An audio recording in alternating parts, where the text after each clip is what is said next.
시청자 여러분 안녕하세요. 여러분 수익으로 혼쭐 내드리는 돈줄 선생 이재성입니다. 자, 여러분 시장이 참 재밌게 흘러가고 있습니다. 아니 대체 뭐가 재밌느냐라고 여러분들이 말씀하실 수 있는데요. 시장이 굉장히 활활 타오르다가 또 비가 내리니까 살짝 열기를 식혀가는 듯한 모습을 보이고 또다시 최근에 불확실성이 확대되면서 관세협상 이게 잘 안 되는 거 아니냐라고 했는데 우리 바로 옆에 있는 어떻게 보면 바로미터가 될 수 있는 일본이 관세 협상이 좀 어렵다라고 트럼프가 계속 얘기해 왔었는데 드디어 필리핀과 함께 관세 협상이 타결됐습니다. 우리나라는 살짝 지연됐어요. 2+2 이제 회담을 하기로 했었는데 베센트 재무장관이 급한 일정이 생겨가지고 살짝 밀렸다. 하지만 재무장관이 이렇게 얘기를 했습니다. 지금 바로 빠르게 하면 좋겠지만 8월까지 해서 초까지 해서 우리가 늦어졌다라고 해서 그게 안 좋은 건 아니다. 나쁜 거 아니다.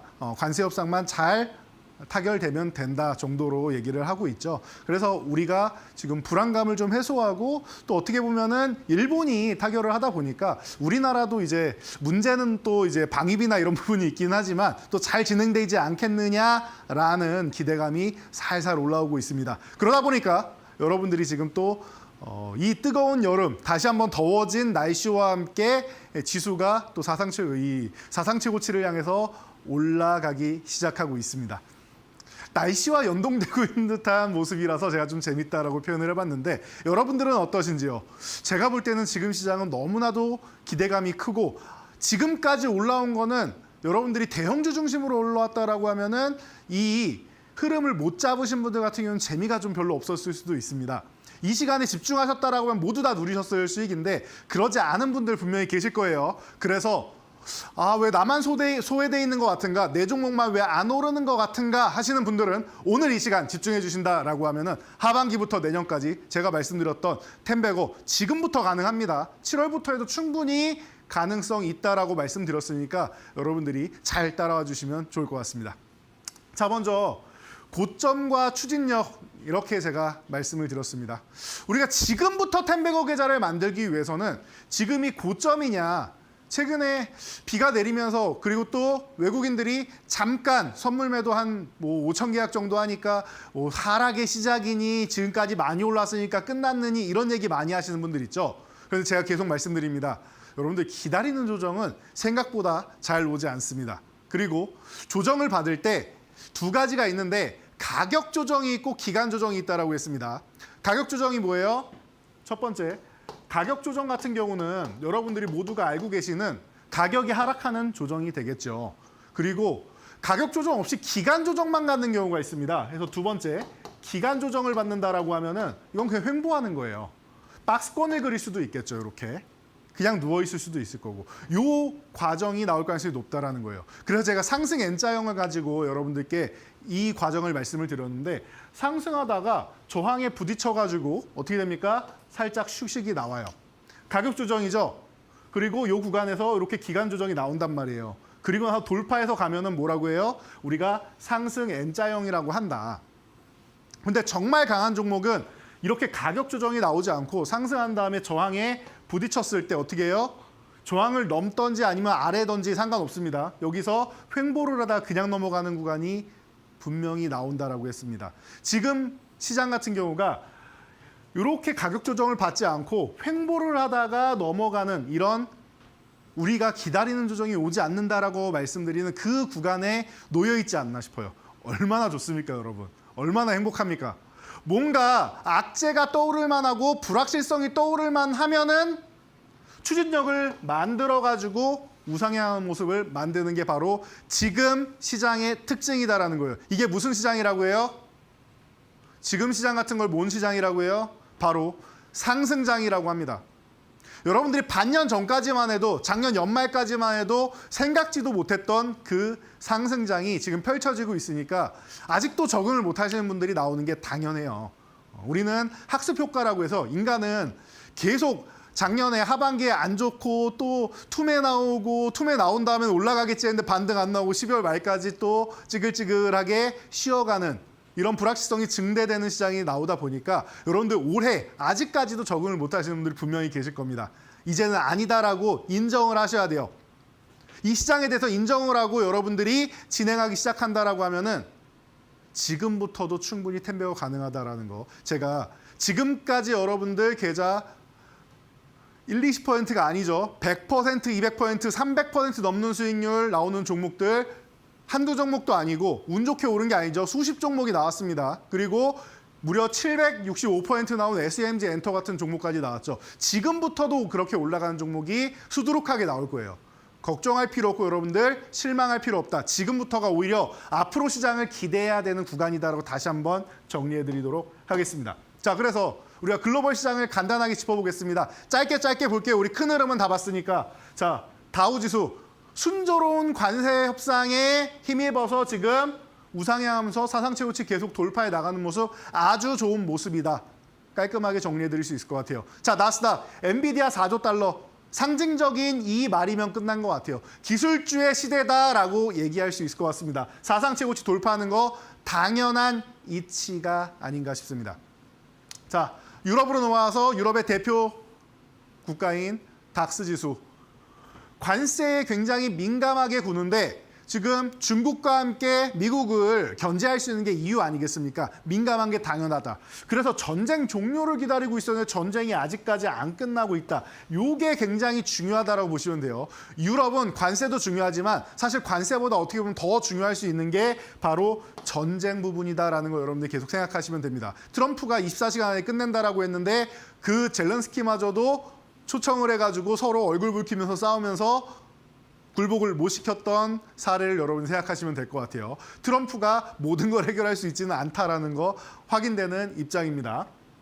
자, 중국 같은 경우에는 이 관세 전쟁의 시발점이 된다. 근데 사실 중국은 핑계고 우방국이랑 좀 약소국을 상대로 미국이 폭력을 휘두르는 이런 모습을 보이고 있다. 세금을 외국 사람들 그리고 외국 기업에다가 더 많이 걷겠다라는 정책이라는 게 이미 밝혀졌죠. 하지만 다른 국가들이 힘이 없으니까 미국이 힘이 세다 보니까 어떻게 보면은 국제 깡패 같은 행위를 하고 있지만 받아들일 수밖에 없는 입장이다라고 보시면 됩니다. 그래서 그 부분에 있어서 완벽하게 대척점에 있는 이 중국이 국채를 공격하고 그리고 히토르를 공격했더니 미국이 지금 중국에 대해서 최소한의 예우를 하고 있다. 그래서 부분 협상을 한 다음에 6개월 유예를 했고 또 유예할 수 있다라는 얘기가 계속 나오고 있습니다. 미국이 과거에는 준비되지 않은 중국을 건드려서 재미를 봤지만 지금은 중국이 트럼프가 없는 4년 동안 너무 준비를 잘했다라는 거 계속 말씀드렸습니다. 그러다 보니까 내수 부양을 잘하면서 성공적으로 지수가 우상향을 다시 한번 하고 있다라는 겁니다. 중국은 지금 미국의 위협에 크게 뭐 영향이야 있겠지만 과거처럼 뭐 화웨이를 뒤흔들고 어떻게 목을 비틀 정도로 다운시켜 놓지 않았습니까? 그 정도 상황이 아니다라는 게 확인되자마자 중국은 우상향을 꾸준히 하고 있는 모습이다라는 거 체크하시면 될 것 같아요. 자, 일본은 어떻게 했어요? 관세 협상 15% 타결이 됐습니다. 좋은 거예요? 좋은 겁니까? 어찌 됐던 미국이 이득을 보는 겁니다. 15%잖아요. 없던 관세가 FTA나 뭐 이런 조약 왜 체결을 합니까? 그냥 힘 있는 나라가 우리랑 다시 협상하자라고 하면은 이렇게 관세를 올려가지고 체결을 하는데 이게 무슨 협상입니까?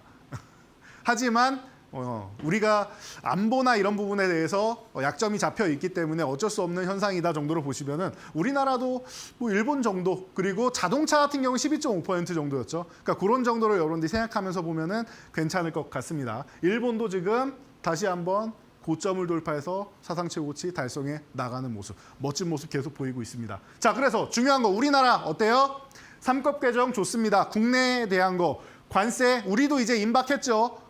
타결 직전일 가능성이 높다. 제가 최근에 여러분들 공개적으로 이제 방송하는 곳에서도 여러분들께 여러분들 티는 안 나지만 우리도 뒤에서 물밑 작업을 계속하면서 대화는 계속 소통은 계속하고 있습니다. 이게 하나하나 협상 내용을 중간중간마다 회의할 때마다 공개하지 않아서 그런 거지 큰 회의가 아니라 작게 그리고 중간중간 분야에 대해서는 계속 서로 소통을 하고 있으니까 소통을 안 하면은 진전이 될 수가 없어요, 여러분.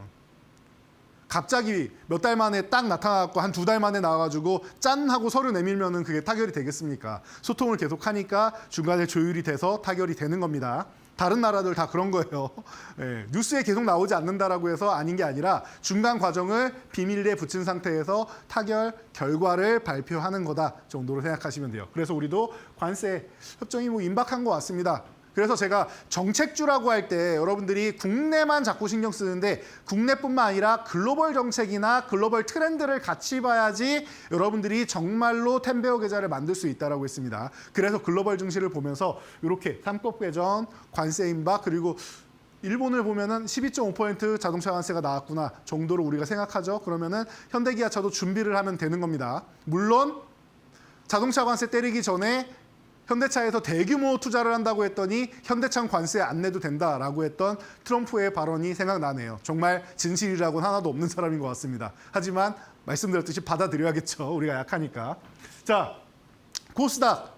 상반기에 코스피가 그렇게 좋았다라고 하면 어떻게 좋아질 수 있다?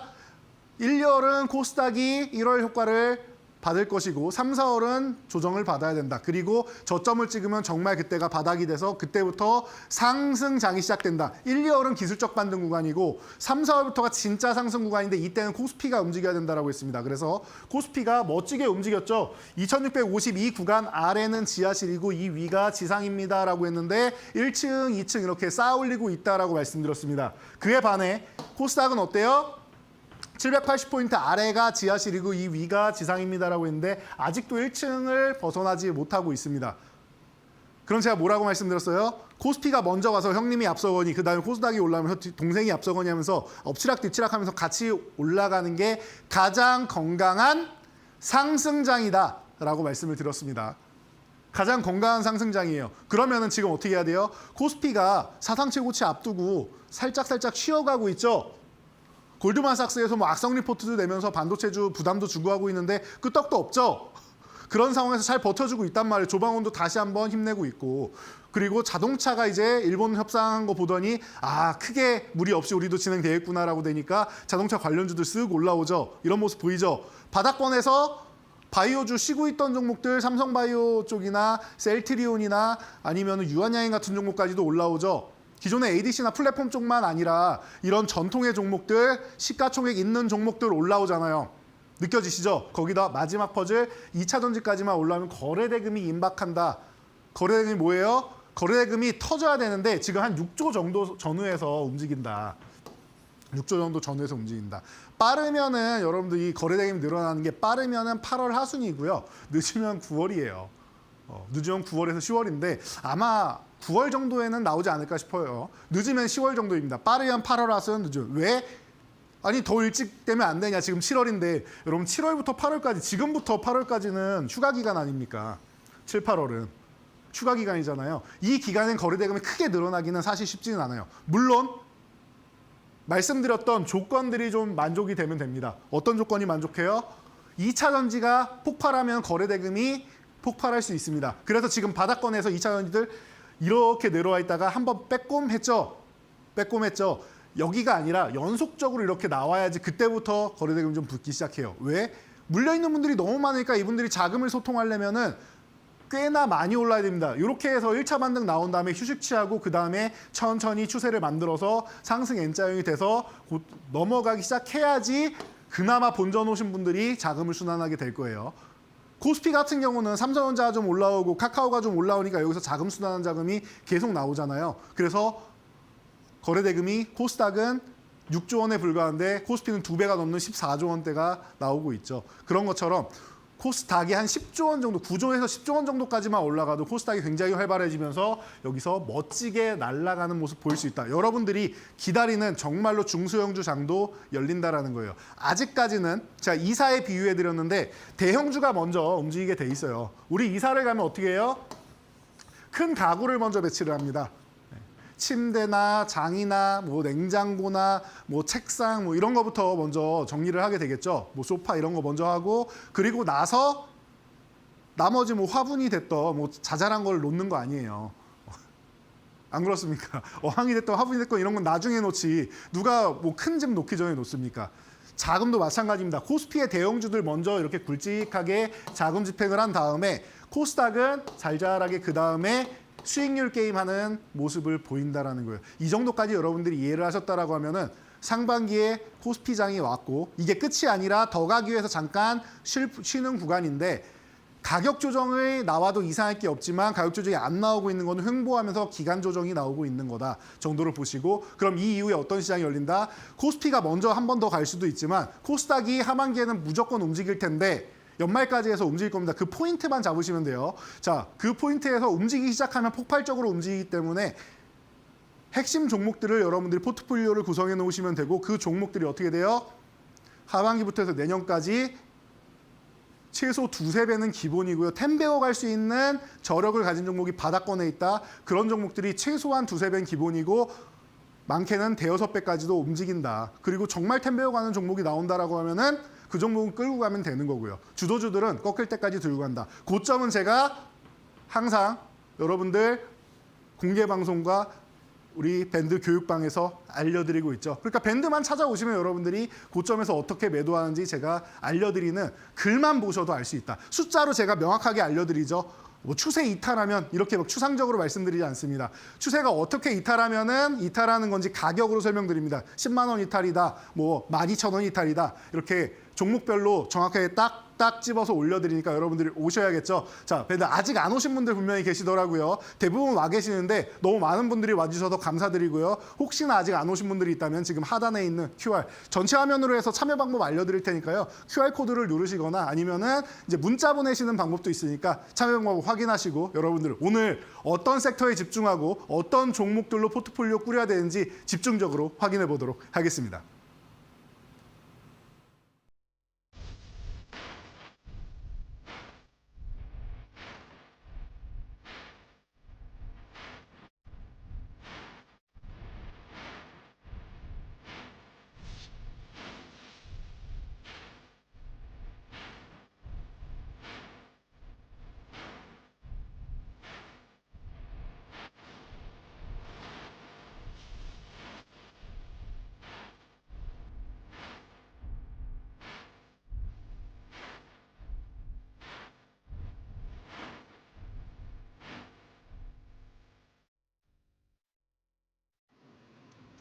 네, 그동안 제가 꾸준히 말씀드려 왔습니다. 주도주는 이미 교체됐다. 주도주가 기존의 조방원 그리고 금융주, 지주사주, 이 밸류업 관련주 이렇게 해서 지수를 끌고 올라오지 않았습니까? 그러면은 교체했다라는 게 끝났느냐라고 하면 아니라고 했습니다. 더 가기 위해서 휴식 기간을 주는 거예요. 더 가기 위해서. 끝난 게 아니라 더 멀리 가야 돼요. 그러니까 우리가 1라운드가 끝났으니까 잠깐 쉬어야지 또 2라운드를 하겠죠.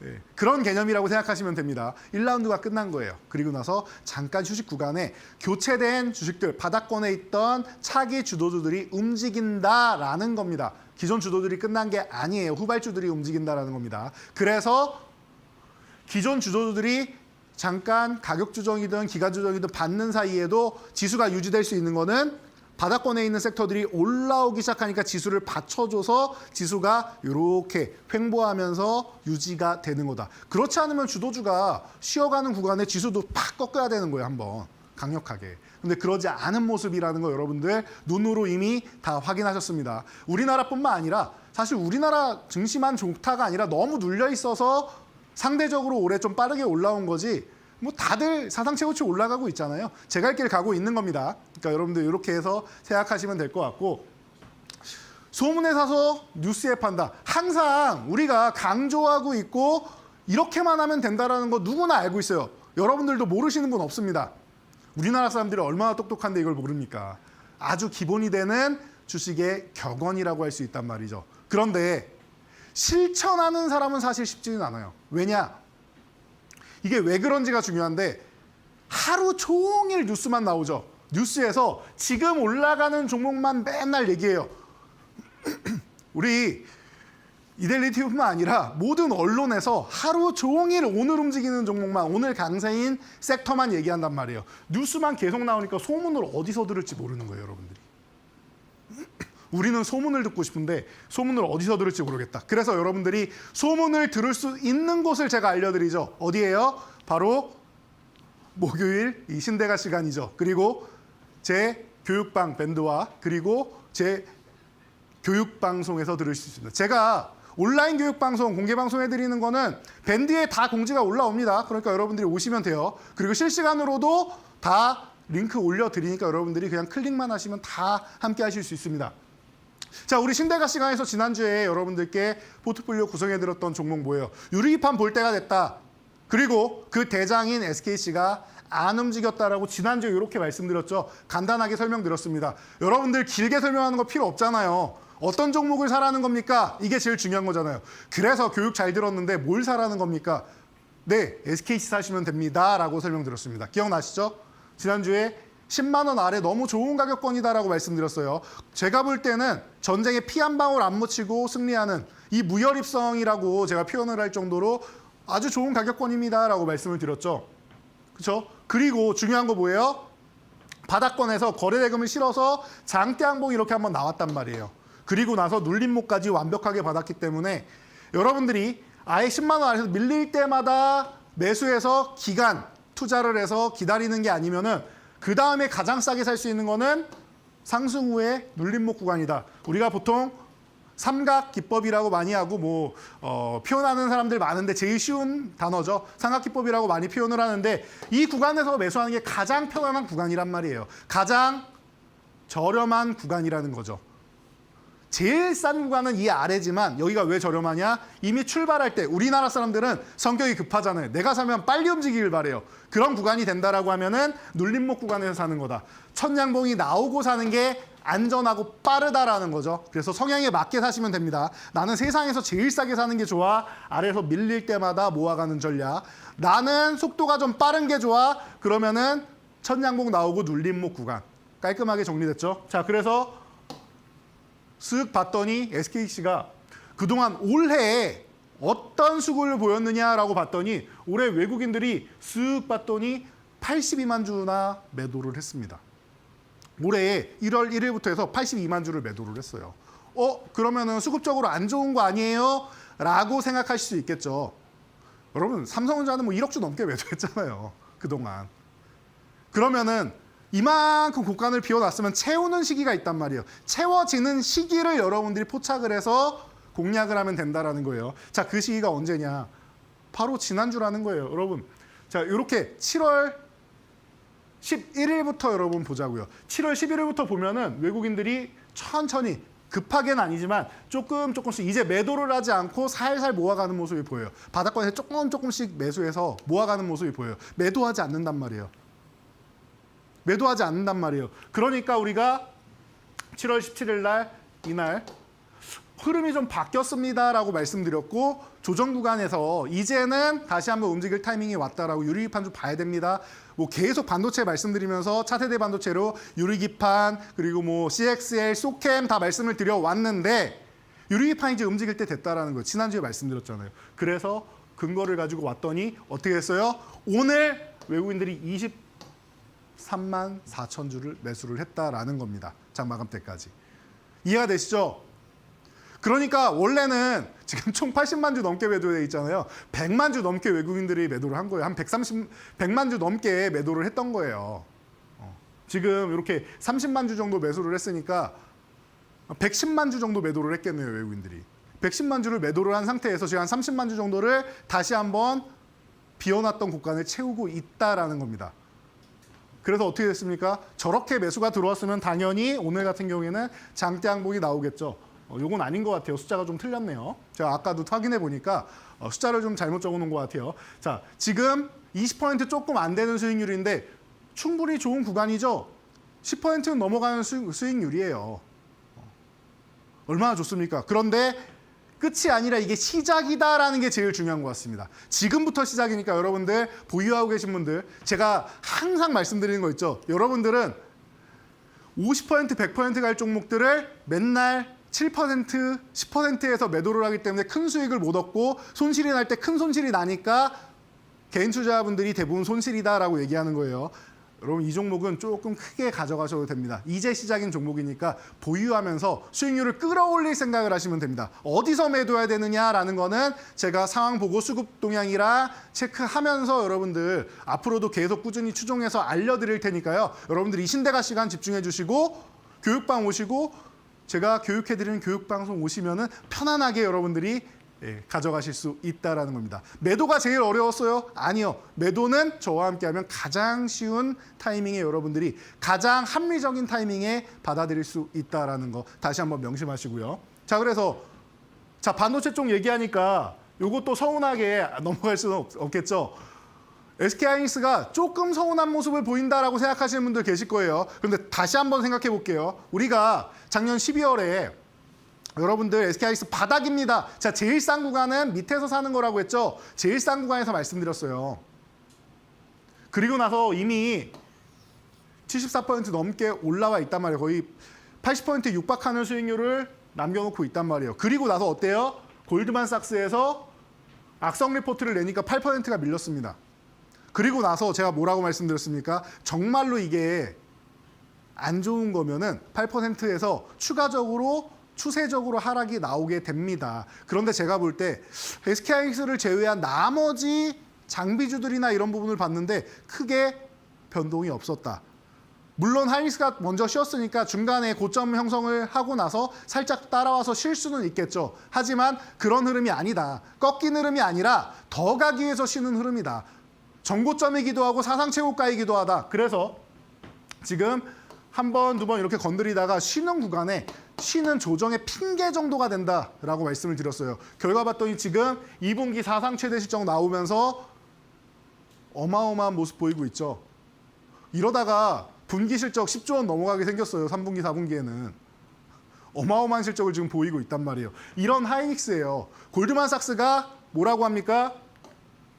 골드만삭스가 HBM 점유율 1인데 흔들릴 수 있다. 맞아요. 뭐 삼성이 또 퀄테스트 통과하고 마이크론도 적극적으로 지금 캐파를 늘리기 시작하고 투자를 어마어마하게 하고 있습니다. 그러다 보니까 뭐 마이크론이 뭐 점유율이 20%로 올라오네, 뭐 어쩌네 이런 얘기 나오는 거 맞아요. 틀린 말 아닙니다. 맞습니다. 맞습니다. 그런데 중요한 거 그러면은 하이닉스가 물량을 뺏겼느냐를 봐야죠. 하이닉스가 물량을 뺏겼습니까? 본인들이 생산해야 되는 물량을 뺏긴 겁니까? 라는 걸 여러분들이 한번 생각해 보시라는 거예요. 제가 계속 강조해드리는 작년 8월부터 M7 그리고 브로드컴에서 커스텀 맞춤형 반도체 계속 얘기하고 있잖아요. 이미 공급 시작을 하고요. 계약을 맺었고. 그러면은 엔비디아 중심으로 지금 돌아가던 하이엔드 시장이 고객사가 다변화되는 겁니다. 고객사가 다변화되는데 하이닉스 입장에서는 하이엔드 HBM을 원하는 고객사가 다변화되는데 엔비디아 외에도 더 늘어났는데 그러면은 가격 주도권이 그 고객사들한테 넘어간다라는 골드만삭스의 주장이 합당하다고 생각하는지를 여러분도 한번 생각해 보세요. 저는 글쎄요라는 생각이 듭니다. 아니 내가 제일 센 엔비디아에 공급하다가 엔비디아뿐만 아니라 나머지 다른 업체 6개, M7의 6개 업체랑 브로드컴까지 해서 7개의 계열사에 더 공급을 하는데 어떻게 가격 주도권을 저쪽에 내주게 됩니까?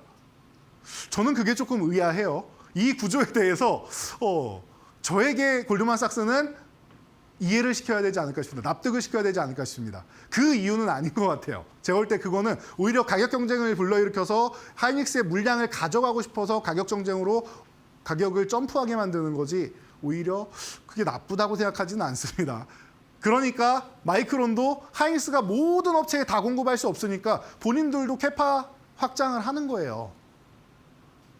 더 점유율을 늘릴 수 있는 거고 하이닉스도 공격적으로 투자를 하고 있는 거고 삼성전자가 제일 많이 생산할 수 있지만 삼성전자는 HBM4에서 먼저 시장을 점령하거나 아니면 대등하게 올라오지 않는 이상 또 뒤처져 있는 상황인 거야. 그때까지는 하이닉스가 전 세계 글로벌 1위를 차지하고 있는 거다. HBM4까지 하이닉스 시장이 이어진다라고 2016년 위기설은 없는 것과 같습니다. 그래서 HBM4를 여러분들이 좀 관심 있게 봐야 되는데 아직까지 뭐 테스트 중인데 그렇게 말하는 건 좀 시기상조가 아닌가 싶기는 해요. 대신 저는 삼성전자도 이렇게 콜테스트 잘 통과해서 HBM4에는 경쟁 체제로 올라오기를 개인적으로는 좀 기대하는 바이긴 합니다. 이 정도까지 여러분 생각하시면 되겠죠. 자, 그래서 2015년 초까지 HBM 상승세를 계속 내년까지는 상승세다라고 얘기했던 이 골드만삭스가 갑자기 7월 되니까 악성 리포트를 낸다? 냄새가 납니다. 본인들이 눌러놓고 뭔가 작업을 하려는 게 아닌가라고 생각이 들기도 해요. 그래서 요거는 아직까지는 저의 이제 요즘 흔한 말로 뇌피셜이라고 얘기하죠. 저의 추측이고 가능성 정도다라고 생각하시면 되고, 물론 근거가 아예 없지는 않아요. 그런데 일부를 가지고 전체인 것처럼 얘기하면 안 된다라는 거죠. 자, 그래서 HBM 경쟁 격화되는 건 맞지만 캐파가 늘어나는 것까지 생각을 해야 된다라는 것도 진실을 일부 빼고 얘기하는 거니까 그런 부분도 여러분들이 생각하셔야 돼요. 고객사 쪽으로 가격 주도권이 넘어갈 거냐, 하이닉스를 원하는 이런 고객사가 많다라고 하면은 그때까지 여전히 하이닉스가 우위지 않겠느냐라는 겁니다. 대신 그만큼 하이엔드 쪽에서 높은 품질을 유지를 해야 된다는 전제는 깔려 있습니다. 이게 하이닉스의 숙제가 되겠죠. 그래서 이 부분만 잘한다라고 하면 될 것 같아요. 그래서 기존에 너무 많이 말씀드렸어요. 간단하게 말씀드릴게요. 2023년에 3만 장으로 시작해서 HBM 시대가 도래했다라고 하더니 2024년에 10만 장까지 월 생산입니다. 10만 장 단위로 올라오면서 하이닉스가 지금 글로벌 시장에 강자로 우뚝 솟아섰다. 그리고 올해는 지금 14만 장 정도를 생산하고 있는데 14만 장 전후를 생산하고 있습니다. 근데 하반기 가면은 17만 장 전후 쪽으로 올라간다는 16에서 17만 장 정도 된다라고 해요. 이게 브로드컴 물량이 들어오는 건데 하반기 됐다고 7월부터 요이 땅 하고 시작하는 게 아니라 아마 한 4분기나 연말 정도 되지 않겠느냐라고 추측이 됩니다. 그리고 내년까지 이미 완판됐다라고 했죠. 그럼 내년까지는 걱정 없는 거예요, 여러분.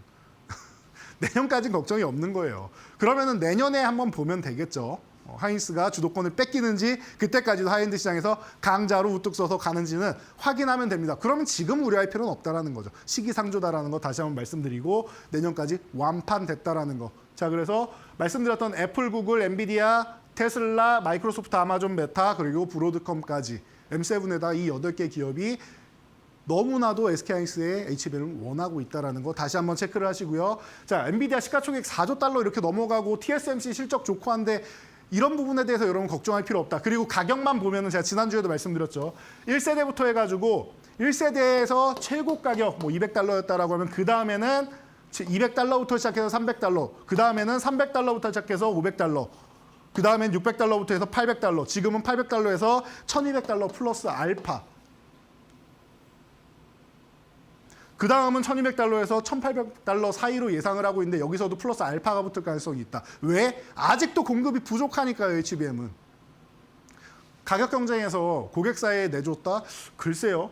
현재는 이렇게 예상이 나오고 있습니다. 세대별로 가격이 올라가고 있어요. 그런데 가격만 올라가는 게 아니라 판매 장수도 늘어나고 있죠. 월 판매 생산 장수가 올라가고 있죠. 그러면은 실적이 지금 괜히 9조 6천억이니 이렇게 나오는 게 아니에요. 괜히 하반기 되면은 이제 3, 4분기 되면은 10조를 넘어가겠느니 이런 얘기가 괜히 나오는 게 아니라는 거예요. 내년이면은 뭐 훨씬 더 좋은 실적이 나오겠죠.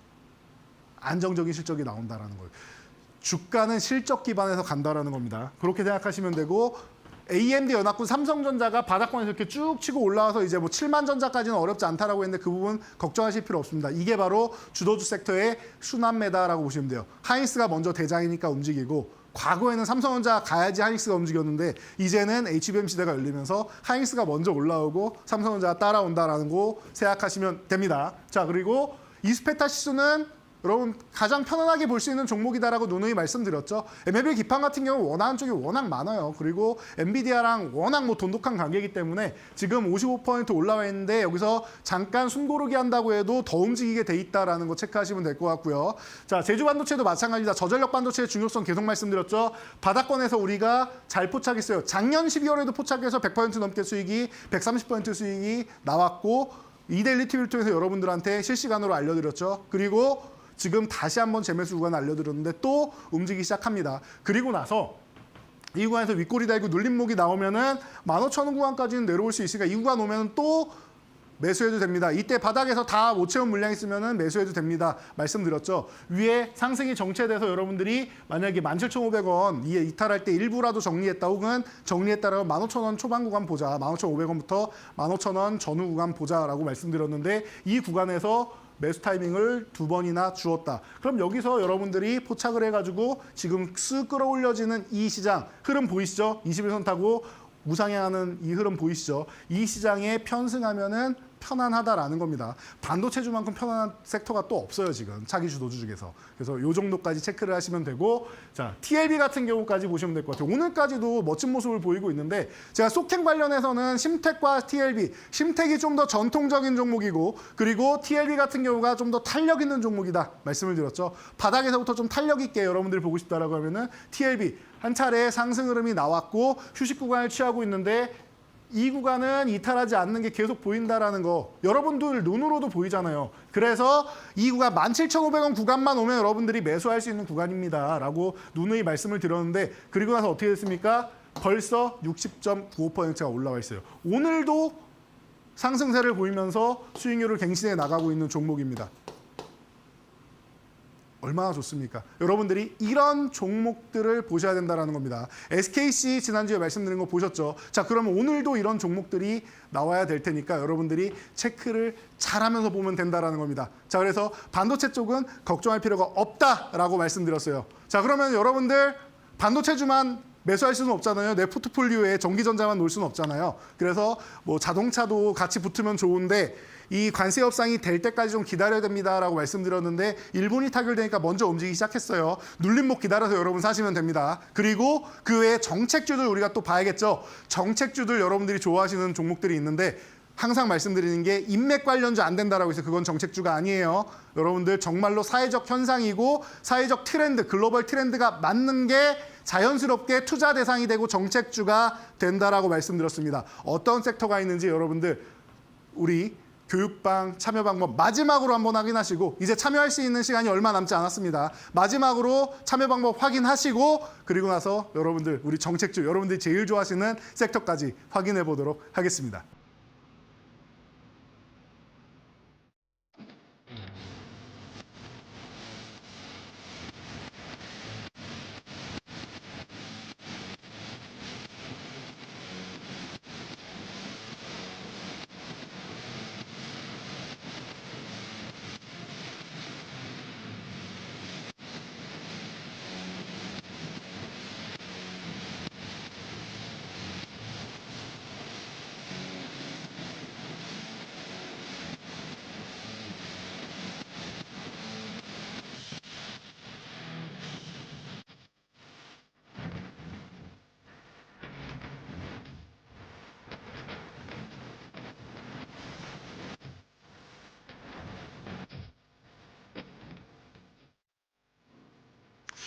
네, 여러분 시간이 얼마 남지 않았습니다. 이제 여러분들이 집중하신다라고 하면은 지금 여러분들이 좋아하시는 정책주 그리고 개별주 이런 섹터에 대해서 우리 함께 살짝 훑어보고, 그리고 여러분들이 기다리고 기다리던 이 포트폴리오 완성하는 시간이죠. 오늘은 지난주에 제가 한 종목 더 드려 5종목 드렸다라고 하면은 오늘은 다시 호흡을 맞춰야겠죠. 3종목으로 딱 줄여서 압축했으니까 선택과 집중 중요하죠. 한 종목이 비는 이유가 뭐예요? 여러분들 휴가 기간이니까 약간의 현금은 가져가셔도 된다라는 거예요. 물론 제가 말씀드리는 바닥권 종목은 다 채우고 가셔도 되는데, 그럼 여러분들 마음이 불안하시잖아요. 그럼 한 20-30% 정도 현금 들고 가시면은 휴가 가실 때도 편하다라는 측면에서 오늘은 3종목 준비했으니까 끝까지 집중해 주시기 바랍니다.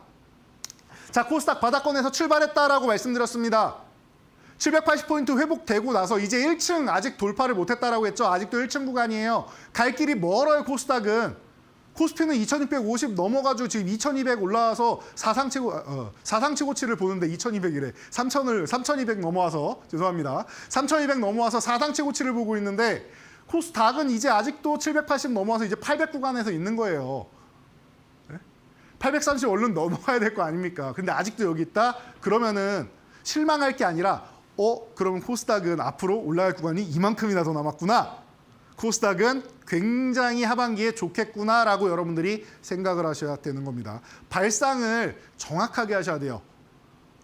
정확하게 하셔야 돼요. 요즘 여러분들이 요즘에 뭐 MBTI 이런 얘기 많이 하는데 이럴 때는 너무 F적으로 생각하지 마시고 감성적으로 생각하기보다는 좀 이제 사고가 T에 가깝게 생각을 하셔야 됩니다. 그래서 본능적으로 가는 게 아니라 직관적으로 해서 여러분들이 본질을 꿰뚫을 필요가 있다라는 거 체크하시면 될 것 같아요. 자, 바닥권에 출발한다. 많이 남았다. 그중에서 반도체 계속 설명드렸고 AI까지 연결되는 거 말씀드렸습니다.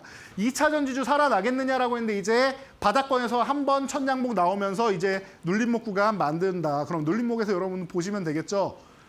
그리고 남은 게 정책주와 개별주, 그리고 놀고 먹자까지 우리가 이렇게 보면 된다라고 했어요. 놀고 먹자 최근에 너무나도 멋있게 올라온 다음에 슈르륵 쉬고 있죠. 쉰 다음에 또 보시면 되는 거예요.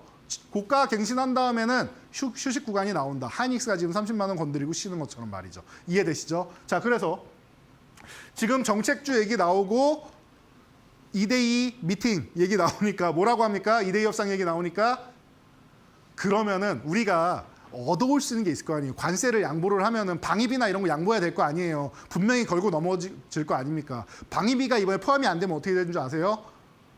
이번에 협상이 타결되고 나서 방위비 때문에 또 뭔가를 또 내줘야 되는 거예요, 우리가. 그러니까 할 때 한 번에 하는 게 낫습니다, 차라리. 자, 그렇다라고 하면은 원전 쪽, 우리가 조선 쪽은 알고 있잖아요. 이미 필로조선소에서는 좋은 얘기 나왔잖아요. 그러니까 하나오션이니 하나엔진이 이런 종목들 오늘까지도 좋은 거고. 누누이 말씀드렸죠. 그러면 이제 성강밴드니 뭐 이런 종목들, 여러분 동성화인텍이니 이런 종목들, 쉬고 있는 종목들 여러분들이 바닥에서 보시면 되는 거고 편안하잖아요. 자, 쉬고 있는 종목들 보면 된다. 원전주 보셔야겠죠. 두산에너빌리티 좋아지고 있고 G2파워도 올라가고 있습니다. 최근에 설명드린 종목들 다 올라가고 있어요. 그러면은 전통의 종목. 사실 전통의 종목은 시장에서 보면 두산에너빌리티인데 저 같은 경우는 작년 12월 13일 날 바로 요 앞 코너죠. 그 마켓이너 시간에 제가 금요일 날 고정으로 매주 출연을 하다가 마지막 시간입니다. 그래서 제가 선물로 드릴게요. 여러분들 중장기로 꼭 들고 가세요. 여러분들 적은 수익이 아니라 여러분들이 생각하는 것 이상으로 큰 수익이 나오게 될 테니까 꼭 들고 가세요라고 말씀드렸던 종목입니다. 그래서 제가 이 중에서 BHI 선택해서 말씀드렸죠. 바닥에서 한 차례 급등이 나온 다음에 눌림목 구간. 이 사람 참 눌림목 좋아해. 그렇죠? 그런데 이 구간이 여러분들이 주식을 할 수 있는 가장 저렴한 구간이기 때문에 그런 거예요. 그래서 눌림목 구간에 여러분들 13,000원 구간에서 눌림목 구간 나왔으니까 이 구간에서 보시면 아주 편안합니다. 지금 살 수 있는 가장 싼 구간 중 하나라고 봅니다. 그리고 저는 11월부터 해서 거의 한 3주 정도를 투매가 나와야 되는데 거의 한 달 가까이 됐네요. 한 달 가까이를 투매가 나와야 되는데 아직 나오지 않았습니다. 그럼 지수가 한번 내려가서 680 흔들면은 뭐 630까지는 가는데 거기서 투매가 얼마나 나오는지 한번 봅시다. 거기부터는 심리적 구간입니다. 투매가 안 나오면 L자형입니다. 이런 말씀을 드려왔었죠. 그 투매를 앞두고 있는 날이었습니다. 투매를 딱 지난 날이었습니다. 이 날이. 투매를 바로 앞두고는 제가 하나에어로스페이스랑 SM젠터를 말씀드렸고요. 12월 6일 날. 그리고 그 다음 주가 마지막 주였는데 BHI를 여러분 투매가 나왔으니까 이제 바닥에서 가져가시면 됩니다라고 말씀드렸습니다. 어떻게 됩니까? 바로 249.52% 올랐죠. 그리고 나서 제가 지난주에 뭐라고 말씀드려요? 이 모양을 보고 여러분 지금 휴식 구간이 나오고 이 정도 가격 조정과 기간 조정이 나왔다. 쭉 흘러내렸죠. 그러면 이제 슬슬 다시 볼 만한 구간이 왔습니다라고 지난주에 이 화면을 딱 띄워드리면서 다시 봐야 되는 구간입니다. 설명드렸습니다. 기억나시죠? 어떻게 됐습니까? 일주일이 지난 오늘 확인을 해봤더니 지난주에 말씀드리고 요 구간, 흘러내린 구간에서 기존에 이 아래만 내려오면은 34,000원 구간만 가면은 지지력 나오고 여기 돌파하고 좋아진 거 아니에요. 이 구간에서 우리가 포착을 할 수 있었더니 오늘 양봉을 세우면서 바로 위에까지 올라오고 있죠. 그러면은 거래대금이 터졌는지 봐야 되는데 조금 부족하기는 해요. 그래서 만약에 거래대금 줄면서 눌린다라고 하면 매수 못하신 분들은 재매수 구간이고요. 만약에 거래대금이 계단식으로 조금 더 붙으면서 여기서 양봉을 세워준다라고 하면은 돌파할 때도 매수 구간이 됩니다. 이해가 되시죠? 여러분들 이렇게 조정 구간 공략하는 겁니다. 지금 이렇게 공략할 수 있는 종목들이 너무나도 많으니까 교육해드리는 거니 여러분들 꼭 기억하셔야 됩니다. 내려왔을 때 거래대금이 조금 부족해요. 내가 볼 때 조금 마음에 안 들어요. 제 눈엔 마음에 안 듭니다. 물론 없는 것보단 좋은데 조금 더 붙어야 돼요. 그러면은 눌릴 때 매수하거나 양봉이 내일이나 뭐 다음 주에 하나 더 나올 때 추가가 되면은 거래대금 추가가 되면은 그때 보시면 된다라는 거. 간단하죠? 자, ABL 바이오도 마찬가지입니다. ABL 바이오 여러분 작년 11월 21일 날 SK하이닉스 말씀드린 다음 날이죠. 여러분들 이 종목을 소개해드리고 나서 어떻게 됐습니까?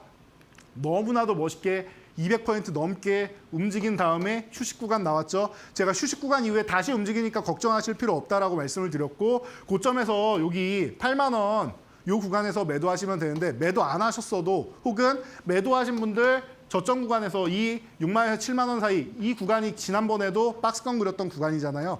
이 구간이면 좋은 구간이다. 그리고 나서 봤더니 어떻게 돼요? 7만 원 넘어가니까 성격 급하신 분은 7만 원 넘어갈 때 보는 거죠. 싸게 사고 싶은 분들은 이 아래서 보는 거고 넘어가니까 다시 한번 고점 갱신해서 올라가고 있잖아요. 300%를 향해 또 달려가고 있잖아요. 여러분들 이 신대가 시간에서 100%는 이제 놀랍지도 않죠. 너무 많이 나오니까. 지금 제 이데일리 TV를 통해서 100% 넘은 종목만 50종목이 넘습니다. 200% 넘어간 종목도 두 자릿수가 넘습니다. 손가락으로 다 못 세요.